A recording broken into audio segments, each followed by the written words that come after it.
ஹலோங்க. இன்றைக்கி children's day. அதனால் நான் என்னோடய செல்லக்குட்டி என்னோடய வாட்ச்மேனோட பொண்ணுக்காக கொஞ்சம் பொட்டேட்டோ ஃப்ரை நான் பண்ணிகிட்ருக்கேங்க. பாருங்கள், நல்லா பொரிஞ்சு வந்திருக்கு. இதில் நான் ஜாஸ்தி ஒன்றுமே நான் add பண்ணலைங்க.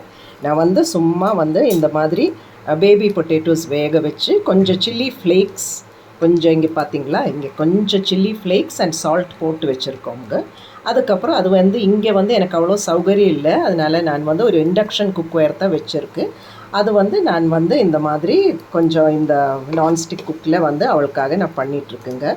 Only chilli flakes, salt and ஆயிலுங்க. கொஞ்சோண்டு ஆயில், ஜாஸ்தி ஒன்றும் இல்லை. அவளுக்காக பண்ணிகிட்ருக்கு. ஏன்னா நம்ம சில்ட்ரன்ஸ் டேக்கு நான் ஜாஸ்தி பேச்செல்லாம் கொடுத்துட்டு ஹாப்பி சில்ட்ரன்ஸ் டேனெல்லாம் வாயில் சொல்லி பிரயோஜனம் இல்லை. அந்த சின்ன பொண்ணுங்க, அவளுக்கு நான் ஒரு ஸ்மைல் கிஃப்ட் பண்ணி இதை மட்டும் அவளுக்கு கொடுத்தா, அவளோட சந்தோஷம் பார்த்தா அது மட்டும் எனக்கு போதுங்க. அதனால நான் இப்போ அது அவளுக்கு கொடுக்க போகிறோங்க. அவள் வந்ததும் அவள் இதை பார்த்துட்டு அவள் ரொம்ப சந்தோஷப்படுவாள். எனக்கு தெரியும் அது. ஏன்னா அவள் வெயிட் பண்ணிகிட்ருக்கோம், மேடம் ஏதோ இன்னைக்கு நான் கொண்டு வந்து கொடுக்கும் அப்படின்னு அவளுக்கு தெரியுமுங்க. அதனால என்னோடய செல்லக்குட்டிக்காக நான் இது பண்ணிட்டோமே இன்னைக்கு. Happy children's day. தேங்க்யூ.